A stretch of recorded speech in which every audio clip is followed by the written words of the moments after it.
любой молодой человек должен пройти школу армии, потому что это школа жизни, школа мужества.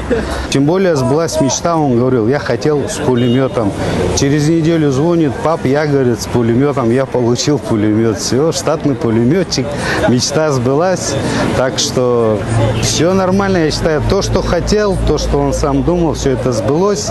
Год прошел как-то и заметно, и как-то незаметно. Как любой родитель, переживаешь, думаешь, хотя я сам военный. В общем, мы рады. Поэтому сегодня такой день знаменательный для нас. Я отслужил, эмоции через край просто, не знаю даже, что сказать. На самом деле буду вспоминать своих товарищей, с ними свяжусь обязательно. Сейчас найду их во всех соцсетях, будем также связь поддерживать в дальнейшем.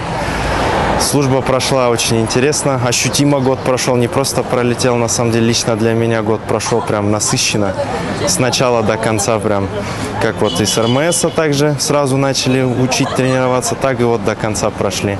Стрельба, все учения, все максимально было интересно, круто. Когда прыжки совершали, эмоций было через край, сначала страшно очень было, потом уже, когда на земле, все уже нормально, поэтому десантников бывших не бывает. ДШВ, Алга!